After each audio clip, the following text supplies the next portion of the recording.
Hey everybody, welcome to another episode of Defense of the Patient. I am your host, Roland, sitting here with my sometimes co-host, Mr. Blue. Hi everyone. Yeah, it's good to be here. Sometimes co-host, huh? Sometimes co-host, yes, and a very special guest, of somebody that I have followed for a very, very long time, somebody who I have subscribed to for a very, very long time, somebody who I think isn't so standard, TorteDeLini. How are you doing? Hi, how are you guys? Good, thank you. Blue, I can't speak for you. Oh, I'm terrible. No, I'm good. It's good. Good to be here. Absolutely. It's really cool because to have you on TorteDeLini. Just because, I don't know, I've been getting shit for my Dota 2 play for a long time, but the first amount of shit that I got, like when I first started, was because I was a serial randomer. Even though I didn't know how to play any specific hero, I would still random. And the only saving grace was when I figured out that there was that book in the top left that I could click on. And then I got a little bit better, as in I didn't lose every game I played, and I got maybe a kill or two. And, then I found out the best ones to click on, which were definitely the standard builds, which is a massive undertaking that you have been doing since early February of 2013. Yeah, that's right.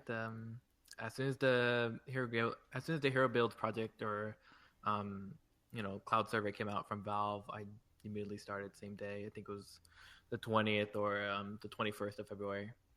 Wow. Okay, so this was something that you knew right off the bat that you wanted to go into this?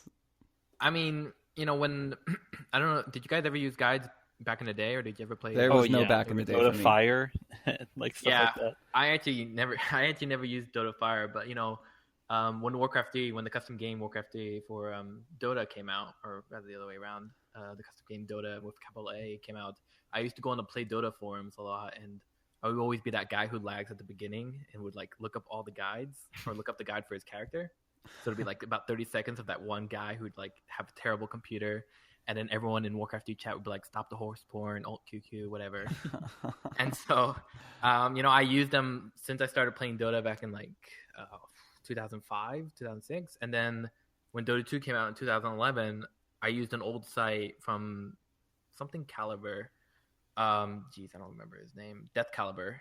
And he had an old site called Dota2AltTab.com, and it was basically like an alt tab guide for all the heroes. It was basically the guide system before Valve came out with it, and you would alt tab and look at those heroes that would come out. And I don't think it was ever updated as frequently as I try to now, but it was, in my opinion, it was as good or equally used as these guides are now. Okay, so this is something that you're very familiar with. So you felt that from using all these guides and from looking at all the horse porn that you should do it yourself and that you should start building these guides? Yeah, I mean, it was just really good timing about, everything going on in my life and how really into Dota I was. I just moved on from, StarCraft 2. I was graduating from university. I just got out of a bunch of teams and projects and events in esports in Montreal. And, I was really into Dota 2, and like everyone else, I was really frustrated with my teammates, how terrible they were, and I was really arrogant, thinking I knew everything on how to build the heroes, mostly because I was using guides. Blue, can you chime in here for a second on knowing everything? Yeah, no, I don't know everything. What are you talking about? Don't you give me that. But yeah, I was just gonna say, I was just gonna ask, like, now that you've made the guides, it's all better, right? You don't ever rage at anyone. Oh no, I'm so bad. I'm surprised. My any reputation I've had, I'm surprised it's not, completely diminished, because I'm so mean in game. And it's really strange too, because like after the game, I'm like totally chill about it, like, whatever, the game's done, doesn't matter. But like during the game, I'm like really, really want to make sure everyone plays their best, and I really, really want to make sure everyone can play up to par. But that sounds familiar. Yeah, it sounds extremely familiar. It sounds like I'm downplaying it, obviously. I'm obviously a big douchebag in game, which I apologize, to anyone who recognizes my name. I'm sorry. That's right. You just want to win. That's the key, right? It's all about getting the W. Yeah, I'm too serious. Wow. You're a tryhard. That's okay. Welcome to the tryhard club. Yeah. I mean, I got nothing else going on in my life. I might as well try hard at one thing. Okay. Hey, that's been maybe the best description I've ever heard for trying hard. Got nothing else going on. May as well try hard at this. I mean, is that not like why we put so much emphasis on winning? Is it not because, somewhat in our lives we don't feel we're progressing as much in life, and so we put too much emphasis in Dota 2 because it feels like at least we're achieving something? I mean, no, Dota not at 2 all. is my happy place. I don't know if anyone else is as insecure as I am. Yeah, I'm like I think you're alone on that boat because right, I'm I'll very. save it for my therapist. This is not the right show. I mean, Mr. Blue is a working professional and also a working on being professional Dota 2 player. And I'm just a shitty Dota 2 player working on being a working professional. So, I mean, at least you're honest. So that's yeah. So, I mean, we're kind of we kind of like balance each other out perfectly. It's kind of like if an urn gets thrown on me from an enemy and then an urn gets thrown on me from a teammate, they just cancel each other out. Kind of happens with me and Mr. Blue. I like to think of our relationship in Dota as more of an Abbott and Costello. Okay. And I'll let you figure out who's who in that relationship. I know who's who. But, yeah. Anyways, enough about us. So I want to ask about this. So you say you're a rager, right? But you say that you're not that good at Dota. But I remember looking at your AMA. I mean, this is something that we do as a fully transparent podcast. We are some average Joe Dota 2 players. Like, we are not good. Like, I'm like a 3.5K player right now, and Roland is working his way up the March to Madness. We'll do State of Affairs. We'll do State of Affairs, and we'll be honest. Yeah, we'll get to that portion. So I wanted to ask just real quick, TorteDeLini, what is your current MMR status right now? I know I'm still ranked 5014. It hasn't changed. I hardly play ranked as it is. For unranked, it's probably 4.5K. It's really not that good because I'm either testing a build for a hero that's just not really working, or I'm playing with, a friend who's trying to learn, who's trying to get better. Did you stop playing ranked because you wanted to keep the 5K mark? Anyone who's played with me, and there's very few people who play with me because I used to play. Because they all mute you. They mute you and report you because you're an asshole in the game. I mean, I mean, the truth is, I like ranked, but it's just I don't really feel the desire to play it. It doesn't, it feels just as rewarding as if I played unranked. The only difference is that unranked is more diversity, whereas ranked it's all the tryhard heroes. It's true. Roland, you hear this? You hearing this? See, like, no, my mic, the mic and everything went out there for a second. But you only play ranked player. Me too. I only play ranked. Let's turn this into a full blown State of Affairs because this is something that the our listenership has asked for. Something that we kind of built the show on, and we've kind of stepped away from it. But TorteDeLini, you kind of already started us out. I know you play every hero, or at least have knowledge on every hero because you have a build for every hero. But can you give us, maybe 2 or 3 heroes that you've been playing recently? Oh, geez. Like some star heroes. So my worst heroes are Invoker and Meepo. Those are like the ones I know the least about. Okay. I maybe played like single-digit Invoker games. They're really bad. That's why I rely on the community. A lot of people think it's just me building these builds, but it's really a lot of the community members, a lot of Liquid Dota and Reddit members who give a lot of feedback, and then I adjust and fix a lot of the heroes that they suggest. To answer your question, the heroes I'm playing more recently now. Geez. I know there's like 111, and you've made builds for all of them. Like there's some heroes where like I just play because I want to play them, and then there's some heroes where I play because I need to test them. I think Spectre was someone I was refining recently. Lycan, I was doing Lycan jungle. Okay. Which I know it's not very popular to play jungle heroes. Oh no! Oh, you're talking to the wrong guy then, because he is. This is Roland the Jungle Master. I am really? Jungle Book. Yes. Okay, I still run Lifestealer jungle. That's how bad I am. I run Tinker jungle.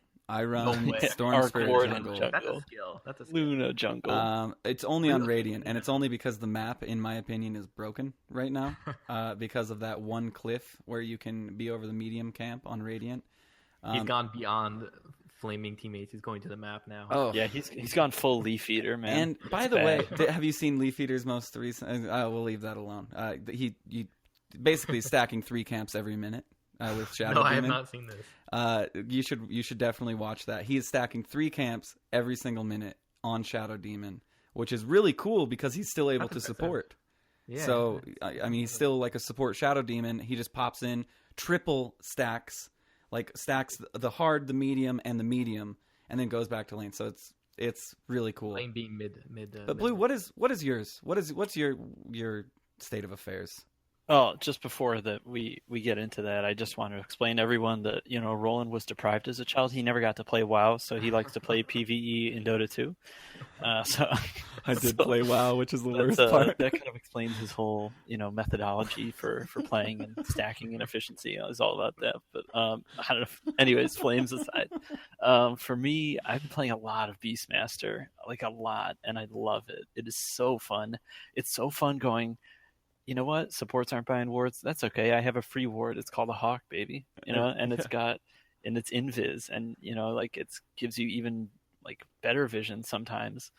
So I've been playing a lot of Beastmaster, and it's been great. I love that hero, and it's still at that like hipster level where I think it was like I was looking at it on Dota Buff. I'm a total Dota Buff nerd, so Yeah. bear with me. I think it was like 92nd on like most picked. So it was like, whoa. So not like picked it was very often. not at all picked. It's still in that like, the pros will pick it a lot, but it's not getting picked all the time. So hopefully, knock on wood, Ice Frog does not nerf him, because I really want to be spamming him. Yeah, he'll Has just. he been nerfed in the past? I don't think so. I don't No, know. he hasn't. That guy just needs buffs, honestly, because I mean, I too, Blue, it's funny that you're always like, why are you playing my heroes, damn it? And I'm like, it's pure coincidence, I swear, it's pure coincidence. But I as well have been playing, like, not as much as you, because I know that, like, when you focus on a hero, you actually focus, opposed to, like, my ADD kicking in, where it's like, I play Beastmaster 3 times in a row, and now I'm going to random, and, oh, I random Beastmaster, cool.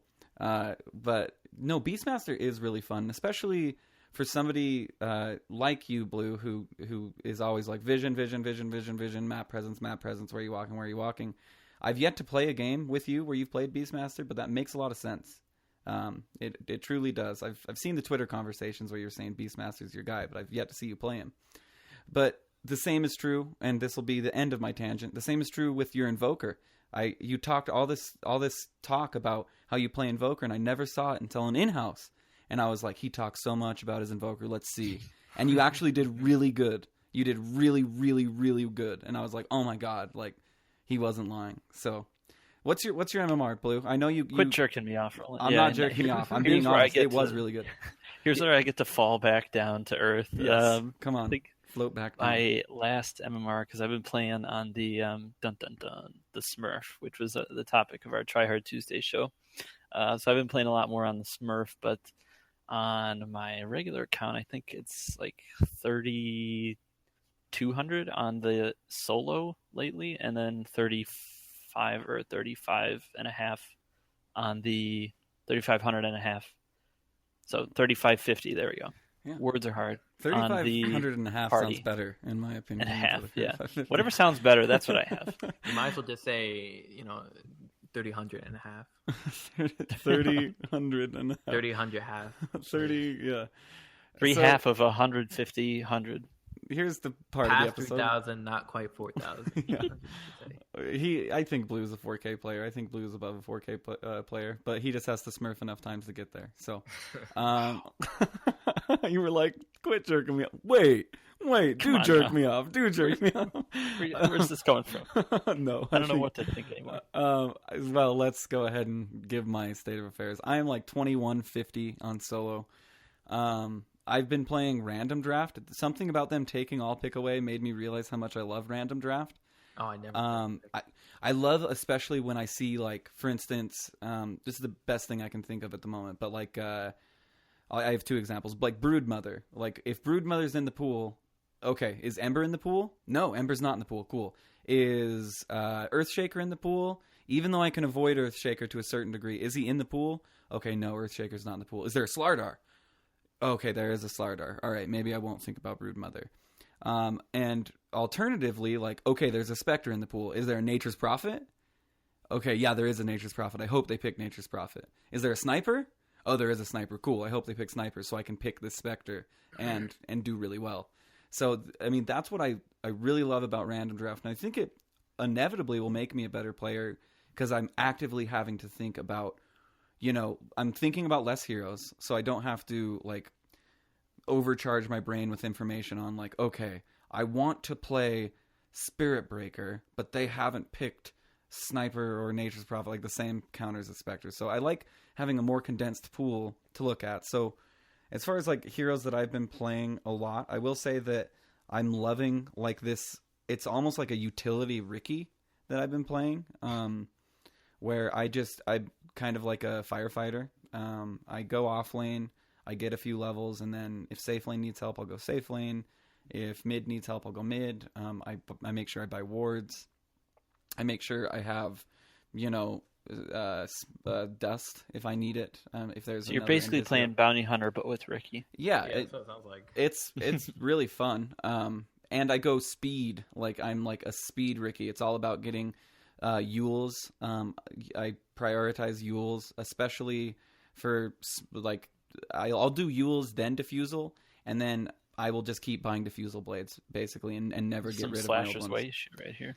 Yeah, so like I get the Yules because it's an easy alternative to get rid of dust, and like I went up against a Slardar once and I was like, you know what, I'm going to build a Yules, and it went really well, and so now I'm like conditioned to think that Yules is a good item on Ricky, so I've just now build it all the time, which whatever, it works, and it's also a great way to set up kills for the smoke cloud.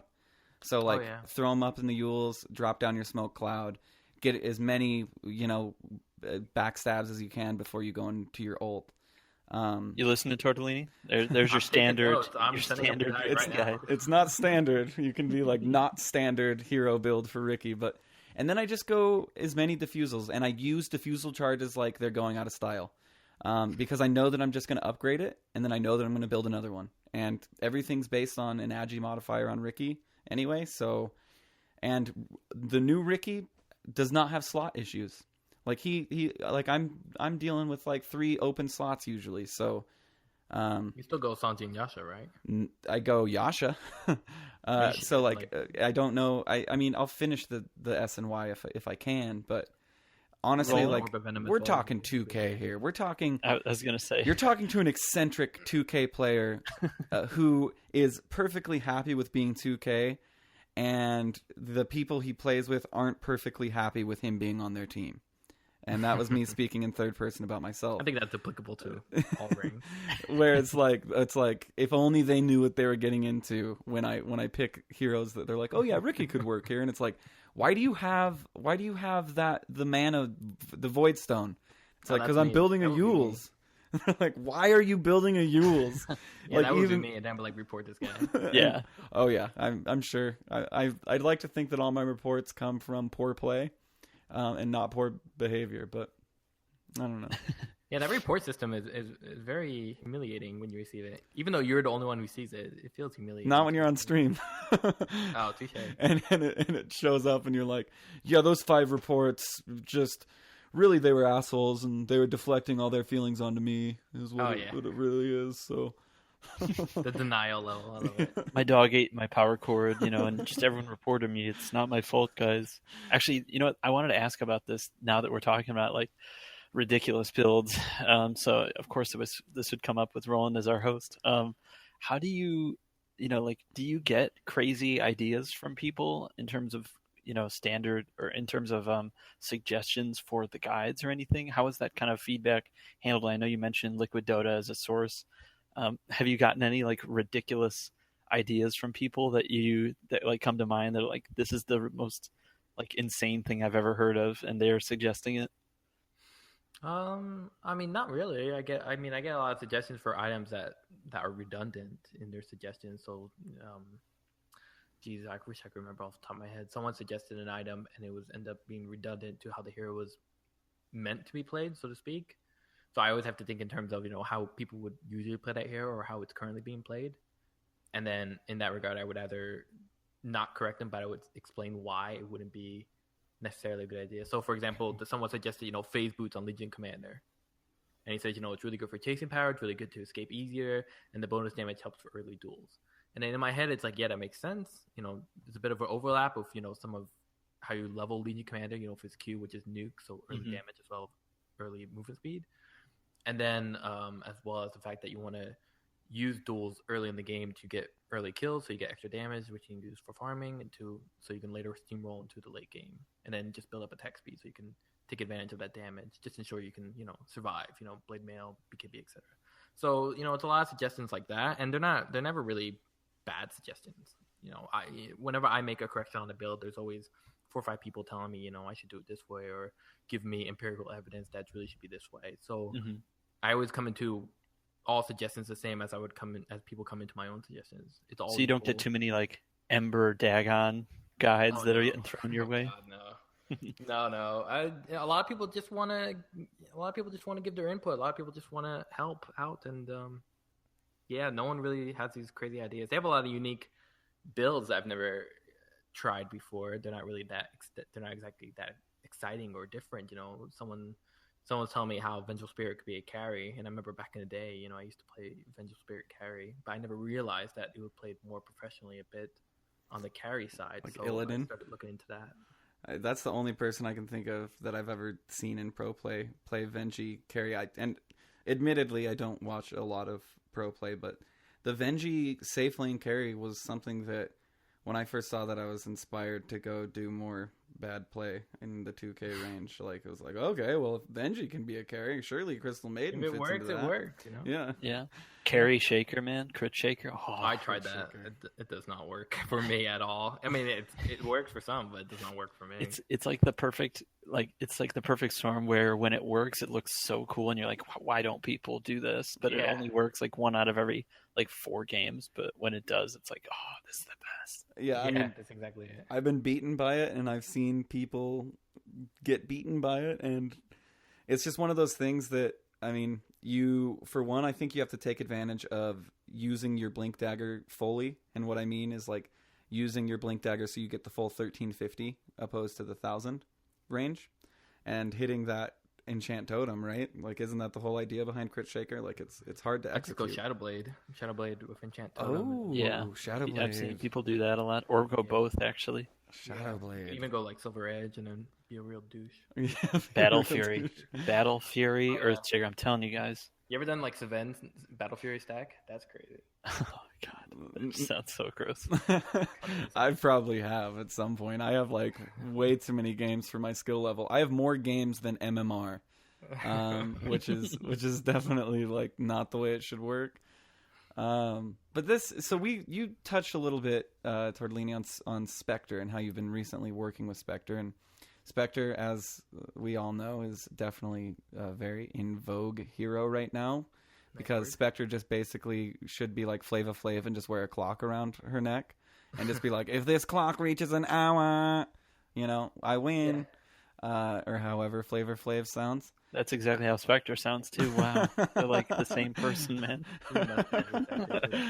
But this kind of came up in Miss Blue and I's pre-discussion, which was I follow your Spectre build, or I did for a very long time, because Spectre, I was very interested in learning Spectre and getting better at Spectre.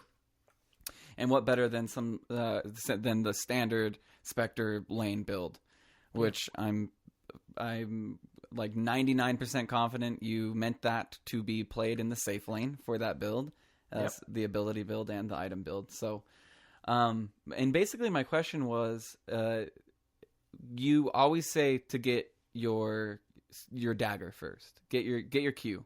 Get your Q at level 1, no matter what. Skill it, no matter what. Is this more of like a, hey, you guys, you want the escape right off the bat, you don't know how bad your lane's going to be?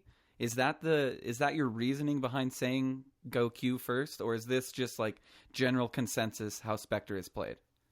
It's really it's a balance. One of the policies I set for these guys, because I have a whole list of policies that I have in the back of my mind. And I recently wrote it, I think back in November when I hit 100 million subscriptions.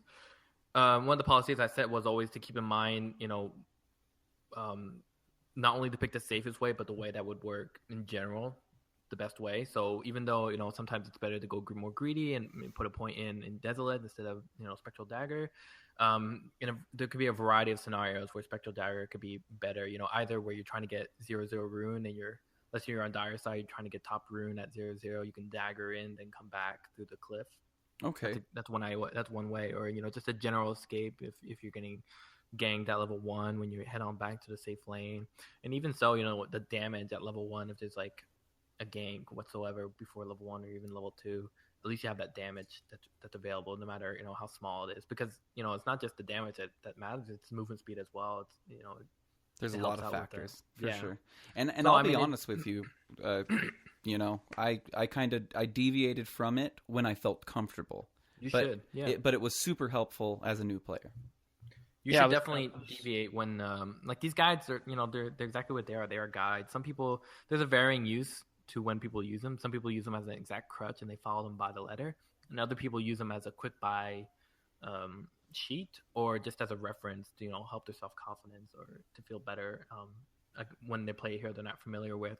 So, if you ever deviate and, it works out for you, then I think that's for the better, because you're exploring the hero, you're exploring a scenario you're not familiar with, and ultimately you're becoming better and not relying on the guides as much as you would want to, or you could be.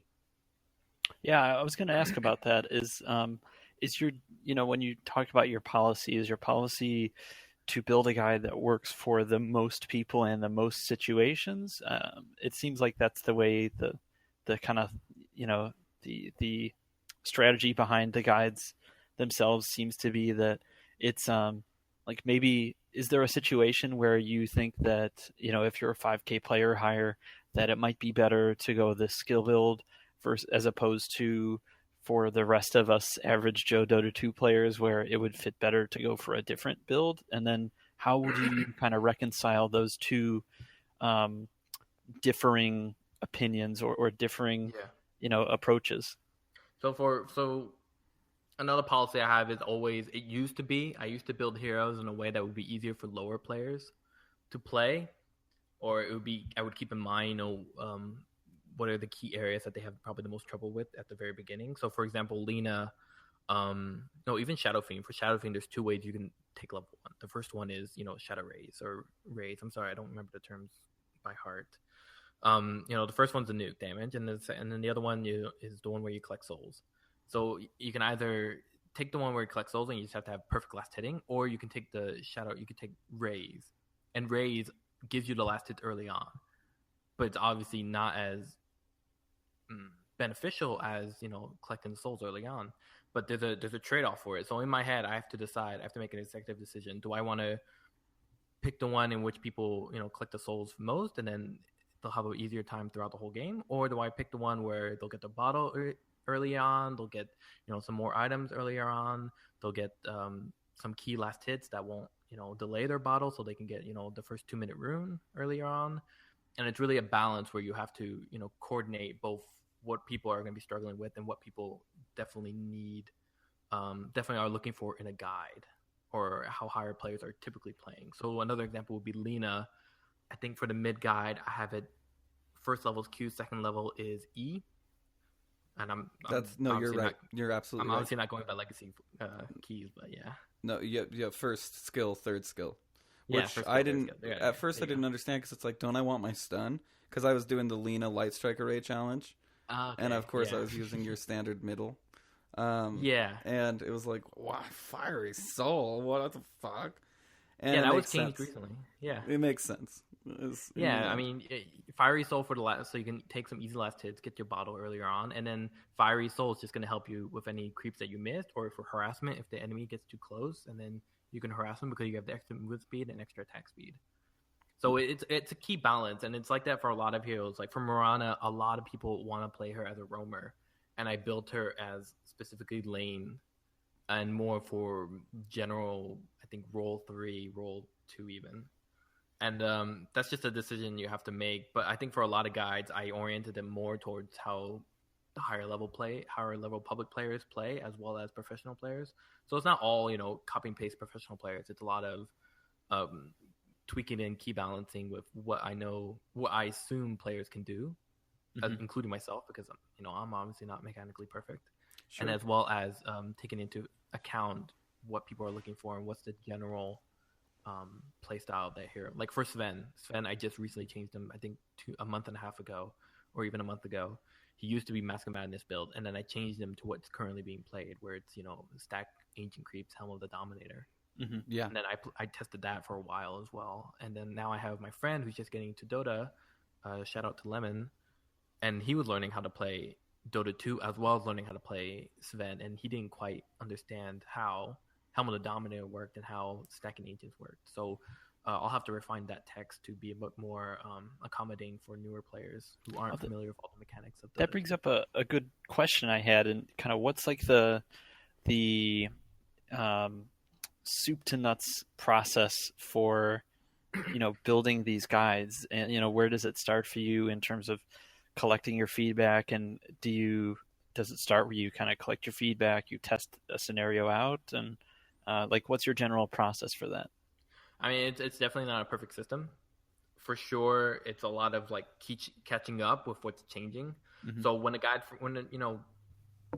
depends. I mean, it depends if I'm creating a new guide or if a new patch came out. So if a new patch came out, it's all about making assumptions and getting a feel for what the feedback is from the community, as well as key players or key members of the scene. I follow a lot of Merlini stuff. I like Purge a lot as well.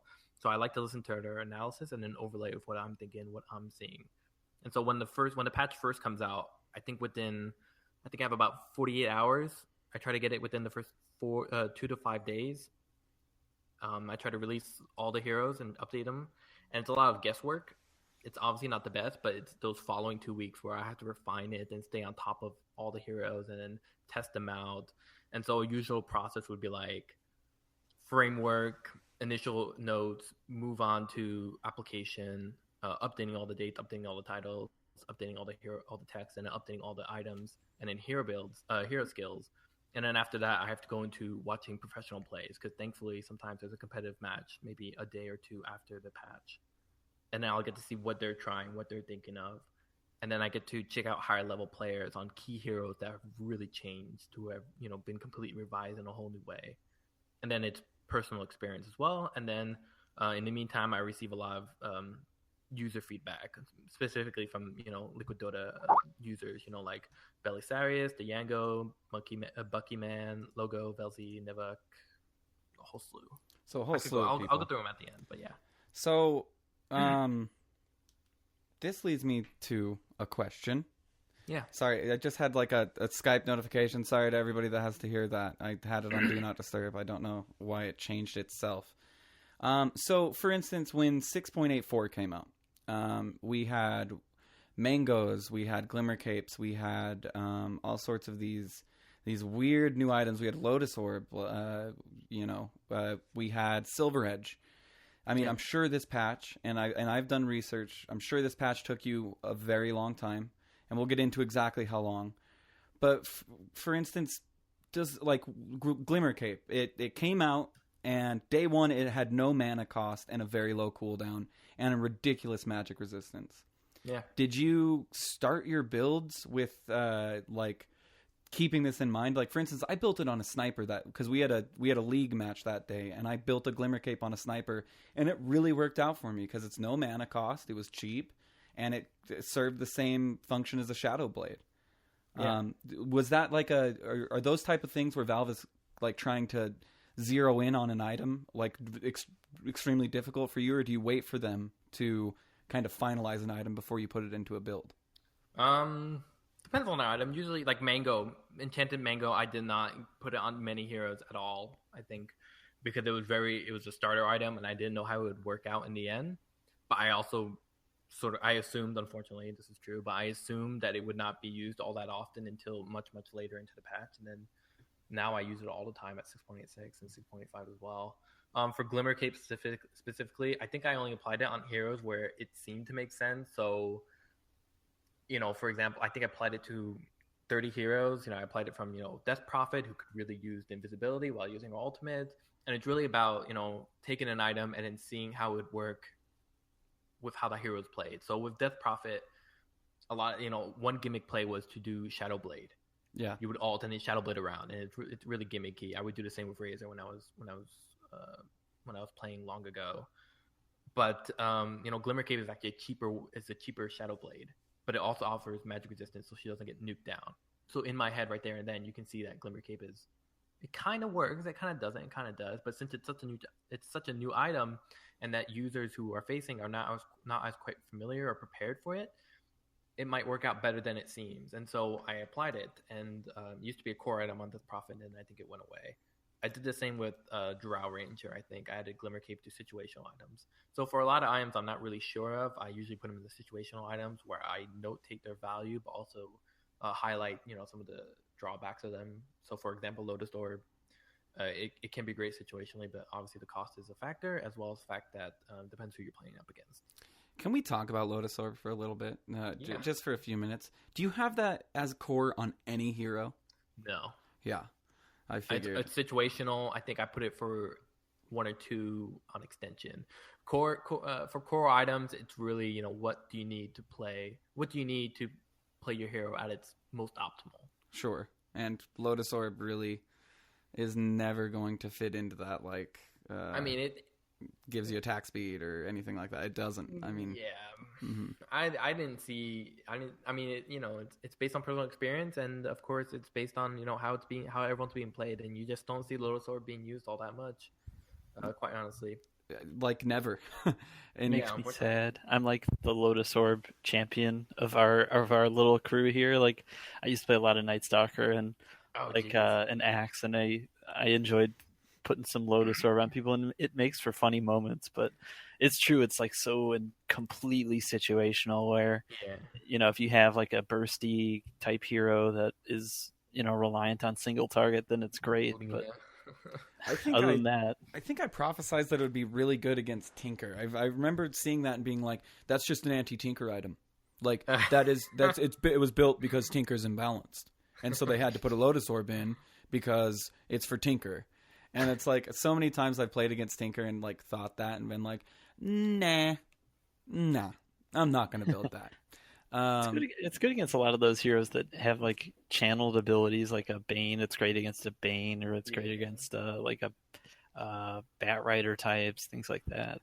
But it's like, it's a timing thing though, because you also have to apply it. Yeah, you're probably winning if you're buying a Lotus Orb, is what I'm thinking, because like TorteDeLini just said, like, you need your core items. You need to have your items to be effective. Like, you're probably winning, and it's like, you're like, there's a Bat Rider. It'd be funny if he lassoed me, and then actually I lassoed him, or something like that. Like, I wish something would change with that item. I make it. It's great cheaper. for the purge. It's really good for the purge, but it costs so much for it's that. Just too much money. Thing. Like, they overestimated that item. I strongly think it's Dragonlance that really hasn't made its impact. That I hope gets true. Better. It feels like just every hero that benefits from a Dragonlance, in my very, very humble opinion, seems like they don't have the slots for it.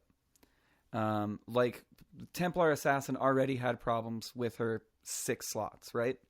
And, 200 range on Templar Assassin is awesome. But it's, unless you're going BKB Butterfly right away and you're going to disassemble it, I don't know. I've had troubles with that too. I don't know. TorteDeLini, what do you have any like favorite heroes that you put that like you wouldn't put in your standard guide, but it's just one of those like comfort things or things that you really enjoy playing, like the style of play where, for example, I don't know, like I've seen some people really like putting Dragonlance on their Luna really early or things like that. I don't know. Do you have any of those like favorite items that like don't make a lot of sense for other people, but you like to do it? I think I care about winning too much to actually do it. That's the thing. The ultimate try-hard answer. I still play the old Elder Titan mid. I still do the max W, max second skill, max third skill, then max second skill, and go drums BKB. I still do that. It's not optimal obviously anymore. I do lead you commander mid. I still like that too. No, not really. I don't. I wish I could do crazy builds, but I'm not confident enough in my abilities to really play all that crazy. Most of the time I'm just testing. A skill build, or I'm testing one key item, which could be either really important or prioritized into extension items, or just situational. Yeah, it sounds like you're too busy putting work in. Yeah, I skipped Necromonicon on Arc Warden because I just can't do it, and I don't want to feed. I don't want to feed them to my enemies, so I skip it all together. I just go everything else. So you don't like playing SC2 anymore, is what it sounds like. SC2? You don't like playing StarCraft. StarCraft 2, yeah. I mean, I love controlling my horde as Arc I could go back in there and just completely lose, but I miss that game. Yeah, I miss it sometimes. Especially during the jungle phases where for 11 minutes I'm just trying to kill the same medium camp on Tinker. You could not do that. I'm just saying. I'm throwing that one out there. And I'm just thinking, wow, like at least in StarCraft 2 I would have had like a second expansion by this point in the game. So yeah, it's funny because I was in 2012. I mean, I thought Dota was shit and StarCraft was it. I mean, like that. Really? Yeah. Oh, I was all about StarCraft. And then it was kind of like, there just like was a day that like, I feel like a lot of people just kind of agreed that like, yeah, StarCraft 2 dead game. Yeah. It just was like kind of an unspoken thing where just like, I stopped playing StarCraft 2. And it wasn't because of Dota 2. I just had stopped and was looking for my next addiction. You know what I mean? I really was. I was looking for that next game that would hook me. And I mean, Dota. Sorry, go ahead. Oh, no, absolutely. I mean, you definitely helped me get hooked because I felt comfortable. I mean, even though I got a lot of shit for this during the early stages of my Dota 2 play, you made me feel comfortable in randoming because I knew no matter what, all I had to do was like click around and I would know how to play the hero because of your guide. Which so basically, thanks for nothing, TorteDeLini. Yeah, I mean that's the message I get sometimes in game too, so it's no different here. Do you really? Do people recognize you in game and they're like? I had a guy message me. I had a guy leave a comment on my profile, and he goes, geez, give me a second. I have it for sure written somewhere. I have it verbatim, and it was. I did not know how to respond. He wrote, he opens with a greeting. Okay. He goes, hello, your build have ruined. Okay, it's all capital letters. Your build have ruined all my games. My friends think you are a god and follow literally every one of your mediocre builds. They never learn how to optimize and stay static in terms of skill because of your terrible builds, like fucking Soul Ring on Pugna. Excuse my language. Honestly, it would save me so much time in medical builds if you removed your build from the internet, because then I wouldn't have to get my fucking ulcers fixed every time someone in my game clicks on a fucking TorteDeLini guide. Go fuck yourself. Oh my god. That's and it's like, what do I say to that? Like you say, seems good. It's what you say. He has a point on the one hand. His friends should be a bit more varied when it comes to building up their heroes, but at the same time, I'm sure they're enjoying the game a little bit more if they have something they can rely on, whether it's my guide or another guide. That's not your job, man. You're just the training wheels for them, Like they got to be the ones to take it off. Well, it really is training wheels. Like I was back to Spectre. I won 15 games in a row on Spectre, and literally 15 consecutive games in a row. It was my highest point in Dota, and I'll never get back there. I understand that, but we'll never hear the end of it, and no one will ever hear the end of it. And it was true and has been verified.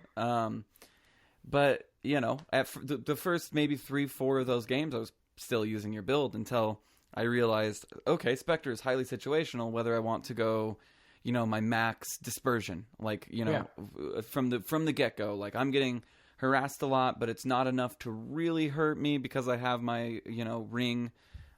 So I'm just going to do max dispersion. And I feel like I was a better Spectre player because of it, because I didn't just go Q first every single time and then, max the dagger and follow all that. And then and then even my item build started to change based on what was needed. Like, do I need to rush a diffusal? No, I can go for like the the later, like, I'll buy a Vanguard. Or, oh my god, I have so much gold, I'm gonna get a Radiance. Like, I'm gonna get it on a good time. Exactly. So, or you can delay Radiance entirely and go, the old fighter build drums Diffusal Manta. your Earn Drums Diffusal Manta, Exactly. or you switch out Manta and Diffusal for whichever you want to prioritize. But Exactly. and that's kind of what it led me to. But it was nice when I was like, that hero is cool, and I'm getting wrecked by that hero, so I want to learn how to play it. And I get in there, and it's like, wow, like there's just this like circle skill where it's just like a circle. I don't know what that does. And then this skill this build tells me to get all the time. No fucking clue what that does. Because God forbid I read a paragraph about what the skill does.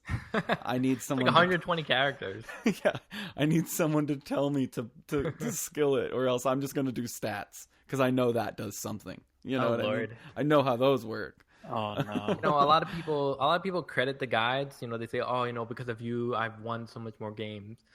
But I think they really underestimate themselves. I think they put too much credit to the guides.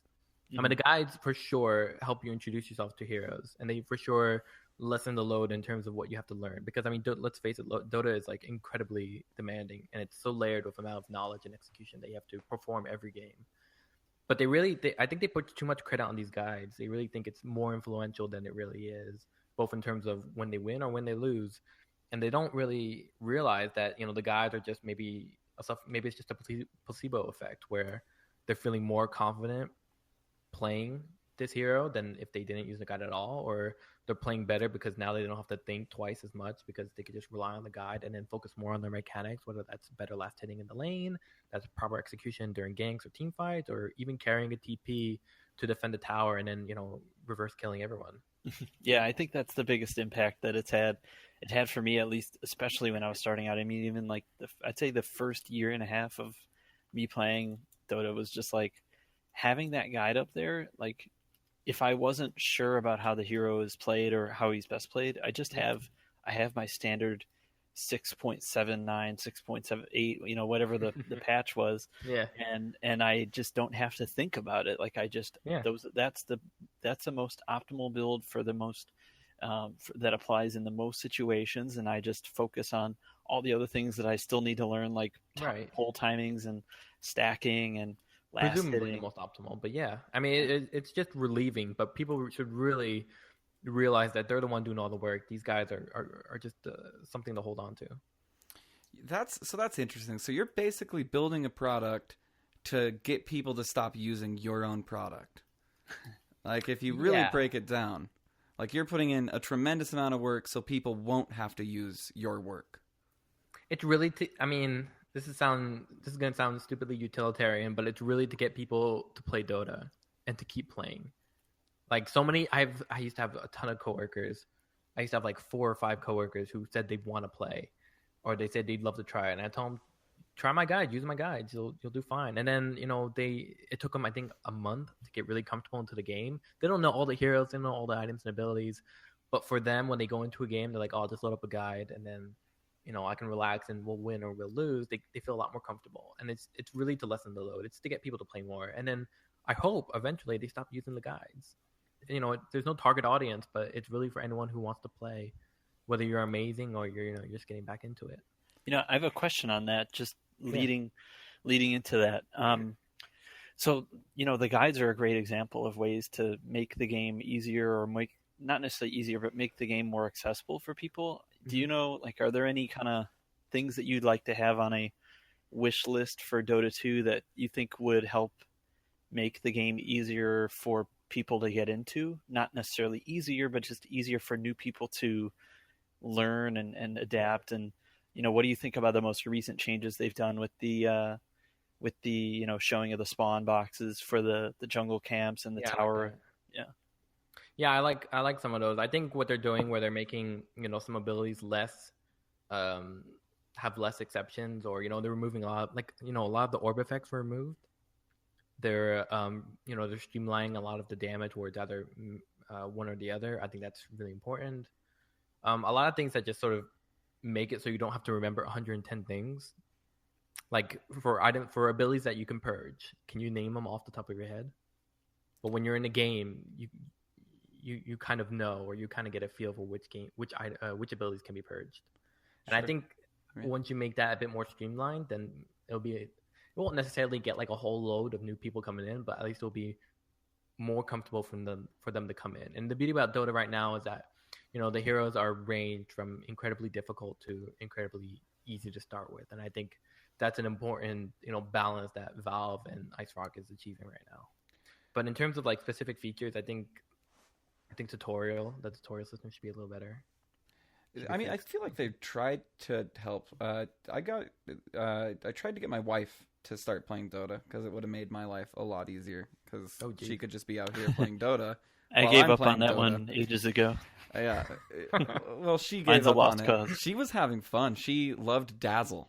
And I was like, that's cool. Like, yeah, play Dazzle every game. Like, I'll just, safe lane. Like, I'll just tell you to heal me and it'll go great. And, so how I started her off was, we jumped into a bot match and I was like, all right, so basics. Like, this is middle lane, this is top lane, this is bottom lane.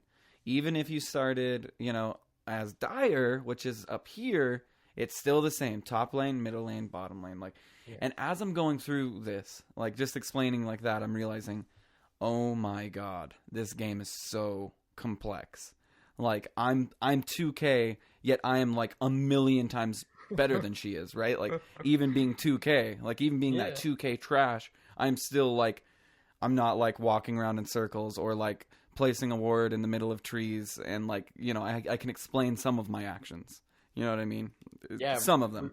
We really take for granted some of the, how much we know and how specific we know these certain and so she starts playing and I tell her to, jump into a guided bot match. And that's kind of when it killed her drive to play. And I think it's because it feels like work in those guided bot matches. Because they're like, okay, your goal is to buy boots and kill the enemy tower. And it's like, and it warns you like several times, like if you're getting hit by the tower, it's like, hey, you're getting hit by the tower. This is bad. And it'll like pause the game. And like, it's honestly good to know. That's convenient. It's good to know, but I can see why she lost interest because I was like, that feels like work, huh? She's like, it's not immediate action when the game starts. There's no immediate. They obviously have the 0-0 rune for actual fights, so to speak. But in terms of like, where in another game you would just jump in and start killing things, Dota is like patient. You got to build yourself up. You got to do a whole bunch of roles and tasks. You got to sometimes do things you don't like, etc. Yeah, and that's actually incredible how people actually enjoy the whole feeling of it. It really is. I got my friend to play Lich. He used to come from League, and I tried to get him to play Dota 2. And I got him to play Lich, and I tried to get him to like jump forward in terms of responsibilities that he had to do. So I'm like, okay, 14 minutes is coming up. 54 seconds is coming up. You have to stack. Okay, now you have to pull. Now don't forget to pull the large can so you can get rid of the entire wave. Don't forget to ward. Now try and gank mid. Help me in this lane. Try and harass their lane so they don't get all the farm. Yeah. Prevent me from getting farm. And I'm telling him this like one after another. There's no period after my sentences. And you could tell he was like completely overwhelmed by the things he had to do and how ridiculously demanding it was. Whereas, if I play support, it's like it's easy, every right? day, it's no problem. Yeah, I can talk on the phone and do this shit. Yeah, and it's kind of boring, honestly. Yeah, like, it's pretty dull. It's pretty dull to like stack camps and you can't do any farm, you can't attack anything. You just gotta sit there and watch, your own creeps kill other creeps and just sitting there like a bystander, waiting for the police to arrive, like the creeps just murdered a family or something. Yeah, it's like everything about Dota 2 is almost counterintuitive to the way you play normal games, like outside of the MOBA context, where it's like I want to pull the creep wave closer to my tower because it's better. Like to try to explain that to someone in an elevator pitch is like really hard when they haven't seen like a full series of games and understand like that's why it's most optimal, like visually showing it. And we were talking about this a couple weeks back on the Tuesday show about like ways that it can be improved. And this might be asking for the world, but if you look at games like StarCraft 2 or even like Hearthstone, those games have like ways to get you more involved in the game that's still fun, where you're learning, but it's more like edutainment style, or you're doing stuff that's fun, playing a single player campaign, and you're learning what these races are and what they do and what kind of units are made out of them. And in Hearthstone, you're learning about all the different cards there are, and you're facing against these bosses when you learn the game. Do you think there should be like a single player campaign, or there should be just a little mini campaign for people to play on their own, to just learn the heroes and learn the lanes, and maybe not even like a regular Dota 2 game, but like a custom game? I don't think it would hurt, but I think the feeling, that the enjoyment of discovery that Hearthstone has can equally be found in Dota. It's not for everyone, and I think all the publishers know this, for any game for that matter. I think they know this, but I think they also realize what their target audience likes, new and old, and also try and work the most in their favor, but also create features that would attract new people. So, even if like the coaching feature, I think is underused massively, but I think it's also pretty cool for someone who wants to play but doesn't want to play at your level. So you join a coach game, and then you just sort of draw on this map, you ping for him, and you just sort of walk him through the game. And then his idea of like when I first started playing Dota, the one thing that really drew me to it was how quotation mark overpowered, end quotation mark, everyone was. And that discovery feeling like, wow, that guy's, as you said before, wow, that guy's really strong. He seems to be dominating me a lot. I want to try him next game. And I think that snowball effect of always want to try something new, always want to try a new hero, and having so many different scenarios and situations and moments, quotation marks, where you had a great fight or you had a great game, keeps people back, keeps having people come back to the game of Dota 2. And I don't know if a campaign will necessarily do that. I think there are ways that we can lessen the load in terms of having to learn about the smaller mechanics of the game. But I don't know if a campaign's really that necessary. I think custom games right now are of interest. I think those events that Valve used to do, I think those are also very interesting way to sort of change up the game or add a bit more of a collective or cooperative mode to the traditional game. Like Dire Tide. The Dire Tide game was pretty fun. I mean, they got so fun hell out of it, but it was pretty fun, and it pivoted the game a little more in favor of like this stupid candy collecting. Yeah, a lot of my friends who like are very casual Dota players, like they'll only hop on for those events. Like they'll only join me to play those events because they find them really, really, really fun. Yeah, and they'll play them and then maybe play a custom game of like Coliseum or something, and then call it a day. Which is cool that there's that whole base out there, I mean, I used to be I used to do that sometimes as well when I was really into my job. I would just come on to play, either the events or like the Phantom Assassin one. Some people hate it because it was somewhat pay to win, so that you had to buy that Phantom Assassin Arcana. But in my head, if anything, it created more, uniqueness into each game where you had to kill someone specifically. He had like as a Phantom Assassin, had to assassinate him. Fulfill your contract. Yeah. It was a nice touch. I mean, it wasn't perfect. It fucked up a lot of games because people would just throw their bodies to this guy just to kill him. But it also created more reasons, more incentives for people to come back and play. And I think that's really important, creating reasons for people to come back and play. God, it sounds like you work for Valve, my friend. Because I wish. and I mean, you definitely have the knowledge base there. And I mean, I think we want to close on one last question, which is, Blue, why don't you go ahead and ask the question? You're the one that wanted to hear the answer to this. You follow? No idea. Yes. Sorry about that. At first I didn't follow, and then it's late. Okay, it's okay. Don't do this to me. Here. Don't put me on the spot like this. But the question I wanted to ask you about, just because 6.87's right around the corner, and I'm sure you just can't wait to spend hours and hours updating these guides to account for all the crazy changes that Mr. OS Frog throws at us. But what are some expectations you have going into 6.87? Jeez. I wish you told me this before, because I would have thought about it a little bit more. That's the point. We want to catch you off guard, man. Yeah.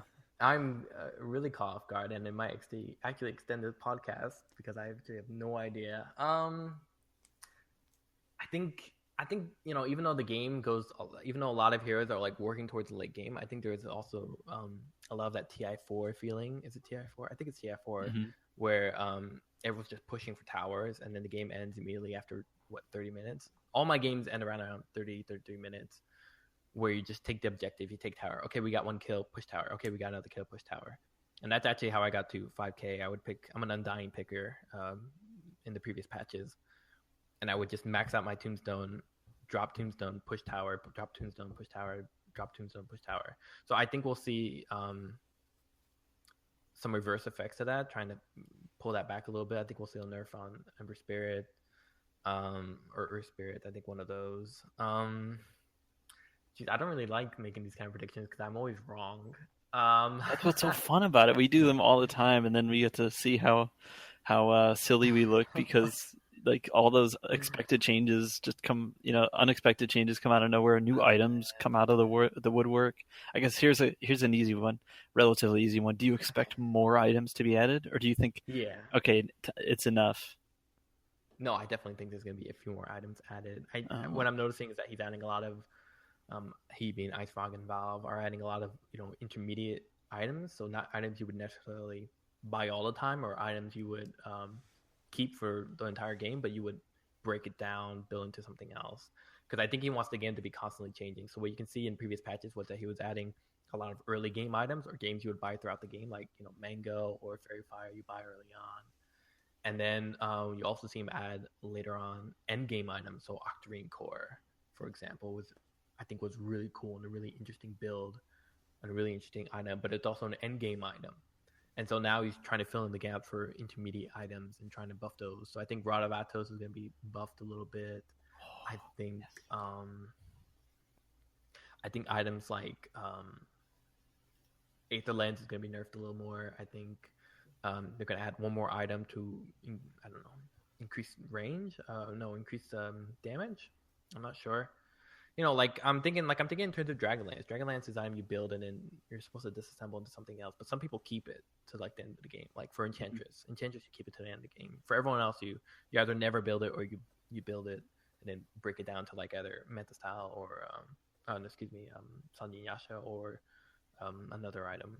So I think we're going to see a lot more of those items where you buy it for a specific matchup or a specific lineup or a specific moment in the game where you really need it and then break it down to something else. I love those kind of items. Those are so fun. I do too, but it's hard to put them in a guide. Yeah. Oh my gosh, I can only imagine. Yeah. No, that was. I think you're probably gonna be pretty right there, TorteDeLini. I mean, you. I hope so. Oh, you jinxed him now. No, I mean, like now that I'm thinking about it, like. I think after this podcast, a lot of people are gonna think less of me because I'm turning that build. I said I do jungle like, and I said I do jungle lifestealer, and that those are normal junglers. I don't know what you're talking about. Like at least you're not doing like a ogre magi jungle. I'm doing that. Oh god. All these walking bandit. I hope what they take away from this is that I just work. I try and work really hard. That's it. I'm not the best or anything, but I like to think I try the hardest. I think we all know just how hard you work. I mean, we all appreciate it. Just to give you guys a frame of reference, I mean, you're working when a patch comes out. You want it to be out in 1, 2, 3, 4, 5 days. You say that's how you have it explained, but that process is like 24 hours of work over 5 days.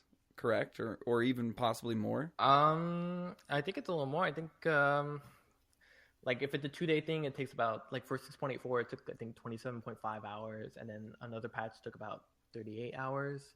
Oof. And like I only take breaks for lunch and dinner because I mean you have to get it out basically. Yeah. If you don't get it out, then other guides will, and the other guides, in my opinion, won't be kept up to date as frequently as I do, and that's really a confidence thing I'm speaking from. It's not necessarily that my guides are better. It's more the fact that I can only consistency. Trust. Ooh, I have a bonus question. Go ahead. All right. So, and this one you might be more ready to answer, but so do you have like a West Side Story, style rival that you have? Like, is Gray Shark your rival? Do you two like meet on the street and have a duel sometime? Come on, I don't know if I have let the any. fan fiction roll. I would kill for more people to create guides. There's really not that many people creating them. The system's practically broken at this point. I can't even update Beastmaster guide without a tamper monkey fix, thanks to Pankra. Yeah, no rivals. I mean, I've surpassed pretty much all of them so far. Combined, I think they're about half of what the current subscriptions are. Gray Shark I think he's still creating guides. I know Explosion quit and Purge can't seem to update his guides because of a bug that happened back in 2014. So in terms of rivals, there's a guy who takes the same titles, not impersonate, excuse me. He takes the same titles as my guides, but I don't really count that as a rival. Not really. It's kind of a douchebag. That's like a knockoff, yeah. That's like he's like the Diet Right of sodas, and you're the Coke. You're the Coca-Cola. It's a completely different style, so I think we're both accommodating a different audience. I don't know if he's like, I don't know if I'm a Coke it's like a knockoff brand. I don't know. I'm more of a vanilla Coke, first of all. I'm really into that vanilla or cherry Coke. Oh God. Ugh. Ugh. I thought I liked you. I'm unchecking that guide box as soon as I get home. Yeah, as soon as I get home. Never hero. No, but I just want to help. Anyone who wants to create guides can always reach out for me for help or I don't know, any fixes that doesn't work for them. Maybe I should get into the guide. There's no guides out there at all. And the system right now is not really promoting new guides. It's just keeping those still at the top, which is terrible because a lot of guides that are at the top are really outdated. So I'm hoping that the system changes. If it doesn't say the current patch, I'm not clicking on it. Like, period. Yeah. Like, why would I? That's out of date. That was my annoyance with a lot of other guides. A lot of other guides, they don't put like last updated. They don't put the last time they were updated, so there's no way for you to know. Yeah. And so I always make sure, mine are last updated. I always make sure I put the patch in, etc. So long as it says like 6 point or current patch, like it's good on me. Unless like I completely disagree with it. There is a build I use for Bristleback called Tankiest Tank that I've always used, and it's just because it sounds cool. Is it good? I don't know. I'm not good, so I'll give you the answer. It's great, but you're not going to kill anyone. Like you won't die. Right now. I don't even know. No one else is going to die. It's like Vanguard, and I think this build is older than Crimson Guard is. Oh, so geez. I don't even think there's like a Crimson Guard in there, and it's like you start with Ring of Protection Stout. And it's like, it's just, Jesus. And I don't know. I just like the title Tankiest Tank, I guess, and that's why I click you buy on 4 vitality boosters. Yeah. Everyone tells me to get Octarine Core and Bristleback, and I've been holding back on it, but I always wanted to try it, and I admit I've never tried it. It's fun. Oh, Tankiest Tank. Let's hear 700k subscribers. Oh, geez. Look at this. Yeah.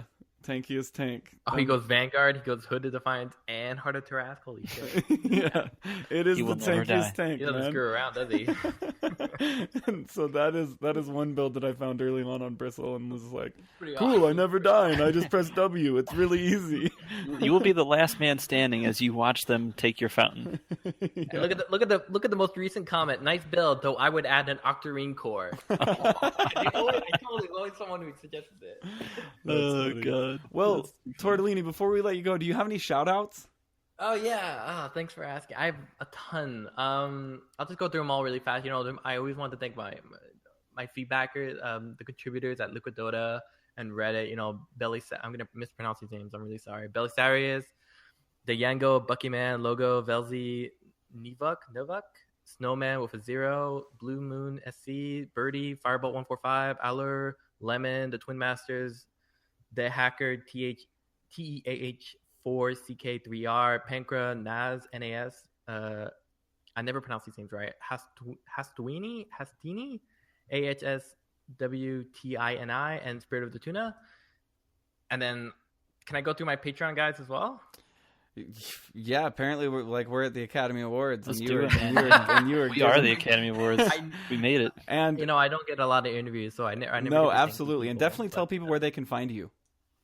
Oh, they can find me at Twitter, twitter.com/TorteDeLini, TorteDeLini, or if they want to contribute, they can contribute at patreon.com/Torte, TORTE, or they can make a single donation or contribution at paypal.me/mcohen, M as in Michael, Cohen P.